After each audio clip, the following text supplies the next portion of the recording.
Right ప్రస్తుతం జనగామ జిల్లాలో మాజీ సీఎం బీఆర్ఎస్ అధినేత కేసీఆర్ మాట్లాడుతున్నారు. లైవ్ చూద్దాం. నిశ్శబ్దంగా ఉండాలి దయచేసి. ప్రెస్ మీట్ ఉన్నది దయచేసి ఎవరు మాట్లాడద్దు.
మీడియా మిత్రులందరికీ నమస్కారం.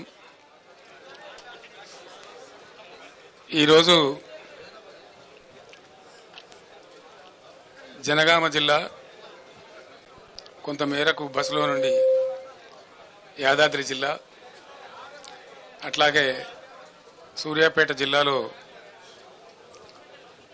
ఎండిపోయినటువంటి పంటలు మా బృందం అంతా నాతో పాటు కలిసి పరిశీలించడం జరిగింది. చాలా చోట్ల రైతులు పాపం కన్నీరు మున్నీరయ్యి మమ్మల్ని ఎట్లయినా ఆదుకోవాలి, మేము పెట్టుబడి పెట్టి నష్టపోయినాం, బట్ ఖచ్చితంగా మీరు ప్రభుత్వాన్ని డిమాండ్ చేసి మాకు న్యాయం చేకూర్చాలని చెప్పి రైతులు కన్నీరు మున్నీరుగా విలపించినారు. చాలామంది రైతులు నాతో చెప్పింది ఏమంటే, చాలా గ్రామాలలో నీళ్లు ఇస్తామని అన్నారు కాబట్టి, మొదట ఇచ్చిండ్రు కాబట్టి మేము నమ్మి పంటలు వేసుకున్నాము, మొదలే ఇయ్యమని చెప్తే కనీసం వేయకుండా ఉండేవాళ్ళము, మాకు అనవసరంగా ఈ ప్రభుత్వం నష్టం చేకూర్చింది అని చెప్పి వాళ్ళు స్పష్టంగా నాతోనే స్వయంగా చెప్పడం జరిగింది. రెండవది ఏంటంటే, గత 10 సంవత్సరాలు, 10లో 2-3 సంవత్సరాలు మినహాయిస్తే 7-8 సంవత్సరాలు వ్యవసాయ స్థిరీకరణ అనే ఒక అంశాన్ని కేంద్ర బిందువుగా పెట్టుకొని రైతు బాగుంటేనే రాజ్యం బాగుంటుంది అనేటువంటి ఒక మంచి ఉద్దేశంతో గత బీఆర్ఎస్ ప్రభుత్వం కొన్ని స్పష్టమైన విధానాలు తీసుకొని చర్యలు చేపట్టింది. అందులో మీరందరూ కూడా చూసినారు ప్రత్యక్షంగా. దాన్ని ఒకటి, రైతులకు నీరు సరఫరా చేయడం అనేక పద్ధతుల ద్వారా.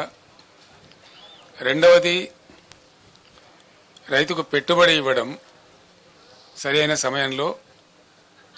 రైతు బంధు అనేటువంటి కార్యక్రమాన్ని, దేశంలోనే వినూత్న కార్యక్రమాన్ని మొట్టమొదటిసారి తీసుకొచ్చి టైం మీద అదునుకు వాళ్ళకు అందేటట్టుగా రైతు బంధు పెట్టుబడి సహాయం చేయడం. మూడవది, 24 గంటలు రెప్పపాటు కూడా పోకుండా నాణ్యమైనటువంటి విద్యుత్ సరఫరా చేయడం. నాలుగవది, రైతుల యొక్క పంటలన్నీ కూడా 7,600 పైచిలకు కొనుగోలు కేంద్రాలు రాష్ట్ర వ్యాప్తంగా ఏర్పాటు చేసి ప్రతి గింజను ప్రభుత్వమే కొనుగోలు చేయటం. ఐదవది, రైతులకు అనుకోకుండా ఏదైనా సంభవిస్తే వాళ్ళకి రైతు బీమా ఏర్పాటు చేయటం. ఇటువంటి నిర్దిష్టమైనటువంటి పనులతోని వ్యవసాయ రంగం అద్భుతమైనటువంటి దశకు తెలంగాణలో పోయి, దానికి మీరందరూ కూడా సాక్షులు. 2014 ముందు 30-40 టన్నుల ధాన్యం కూడా పండించినటువంటి తెలంగాణ, 3,40 లక్షల టన్నుల ధాన్యానికి మించిన తెలంగాణ 3 కోట్ల పైచిలకు ధాన్యాన్ని ఉత్పత్తి చేసి పంజాబ్కే పోటీగా నిలిచి దేశంలో అగ్రస్థానానికి పోయేటువంటి పరిస్థితికి దూసుకొని పోయింది. ఇది కట్టుకథ కాదు, పిట్టకథ కాదు. ఇది నిజంగా ప్రజలందరి సాక్షిగా, మీ అందరి సాక్షిగా జరిగినటువంటి దృశ్యం మనం చూసినటువంటి.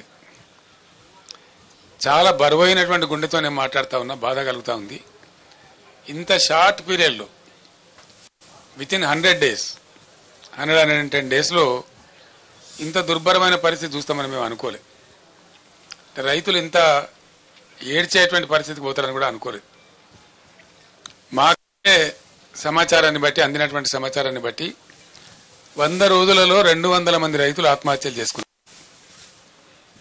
కొందరు కరెంటు షాకులతోని, కొందరు ఆత్మహత్యలు వెరసి